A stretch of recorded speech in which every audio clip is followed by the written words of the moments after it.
Chief of defence staff general Bipin Rawat, नौसेना अध्यक्ष admiral Karambir Singh, वायुसेना अध्यक्ष एयर चीफ मार्शल आर.के.एस. भदौरिया, वीर परिवारगण, सेवारत अधिकारीगण, जेसीओज, एनसीओज और बहादुर जवान, भूतपूर्व सैनिकों, विदेशी दूतावास के प्रतिनिधि, सिविलियन कर्मचारी, उपस्थित अतिथिगण और मीडिया जगत के दोस्तों, जय हिंद।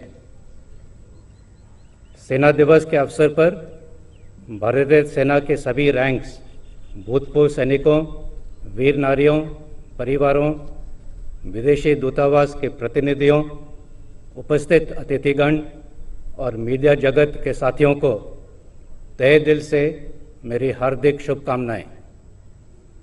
मैं ये भी बताना चाहूँगा कि माननीय राष्ट्रपति एवं माननीय उपराष्ट्रपति और माननीय प्रधानमंत्री तथा माननीय रक्षा मंत्री ने भी इस शुभ अवसर पर अपने शुभकामनाएं और बधाई के संदेश भेजे हैं।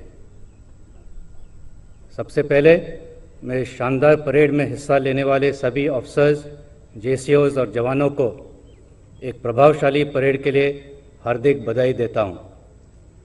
पुरस्कार विजेताओं को और यूनिट साइटेशन प्राप्त करने वाले यूनिट्स को भी बहुत मुबारकबाद। शाबाश।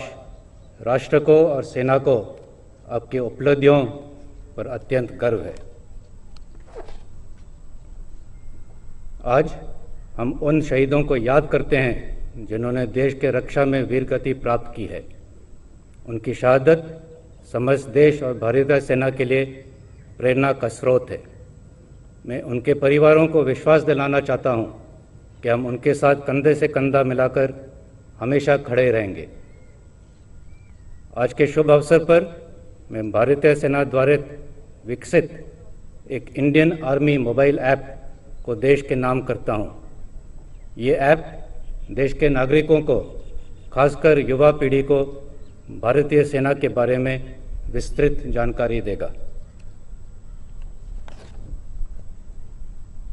पिछला वर्ष सेना के लिए बेहद चुनौतीपूर्ण रहा।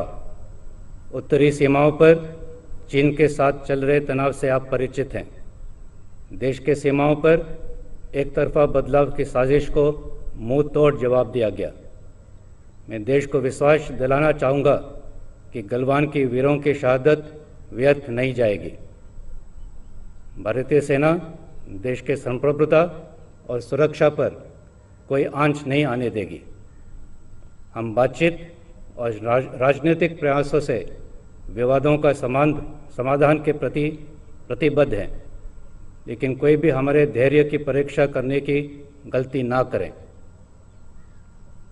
स्थिति को नियंत्रण में लाने के लिए भारत और चीन के बीच सीनियर मिलिट्री कमांडर्स की अब तक 8 वार्ता हो चुकी हैं।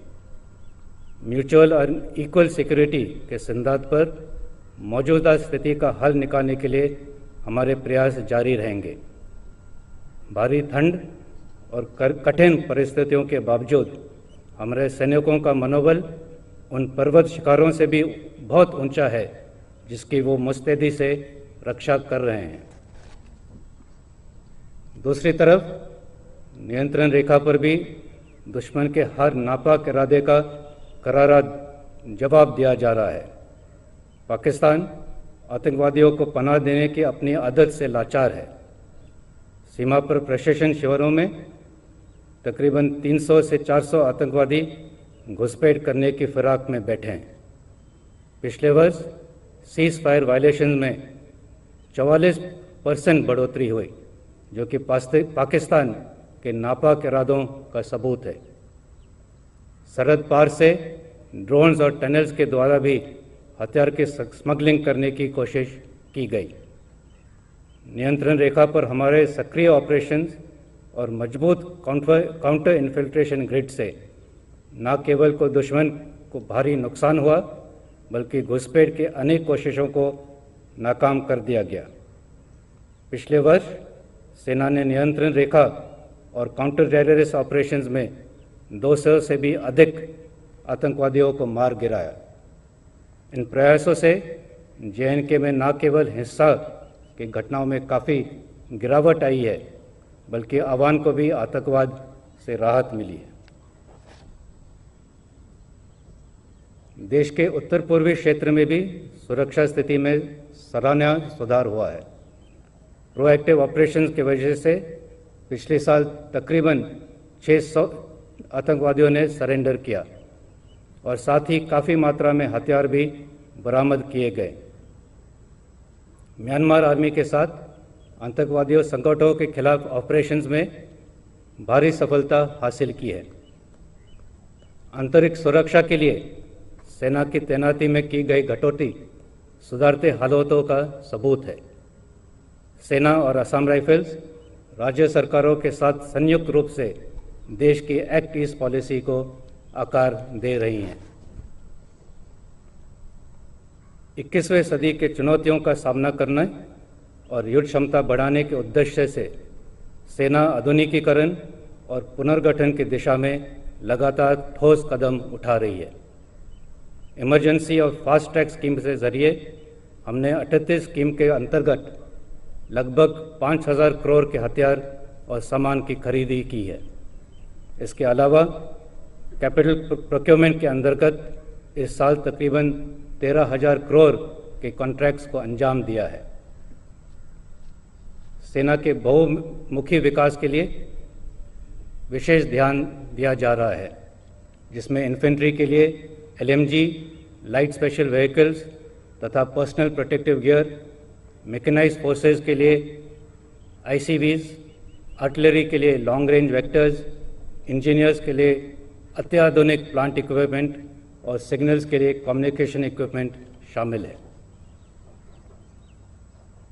उभरती टेक्नोलॉजी जैसे कि artificial intelligence, blockchain, quantum computing, unmanned systems, directed energy weapons और स्वॉर्म ड्रोन्स के क्षेत्रों में भी देश के अग्रणी शिक्षा संस्थानों के साथ जैसे IITs इनके साथ काम जारी है। आधुनिकीकरण के इन प्रयासों के साथ इंफ्रास्ट्रक्चर में भी तेज़ी से सुधार हुआ है, जो कि अपने आप में एक बड़ी उपलब्धि है। सेना के आधुनिकीकरण के ये प्रयास आदरणीय प्रधानमंत्री के आत्मनिर्भर भारत की पहल का एक अभिन्न हिस्सा है। भारतीय सेना मेक इन इंडिया के तहत 32,000 करोड़ के 29 आधुनिकीकरण प्रोजेक्ट्स की पहचान कर चुकी है। प्राइवेट इंडस्ट्री, MSME और एकेडमिया के साथ मिलकर सेना एक आत्मनिर्भर डिफेंस इकोसिस्टम बनाने में महत्वपूर्ण योगदान दे रही है। इससे स्वदेशी टेक्नोलॉजी को बढ़ावा मिलेगा और इंपोर्ट्स पर हमारी निर्भरता कम होगी। मुझे विश्वास है कि इन सब प्रयासों के हम एक आत्मनिर्भर सेना का विकास कर पाएंगे।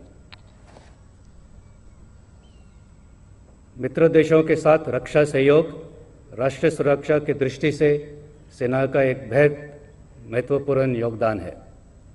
पिछले वर्ष हमारे प्रशिक्षण संस्थानों में मित्र देशों के 3,000 से भी ज़्यादा अधिकारी और जवानों ने प्रशिक्षण प्राप्त किया।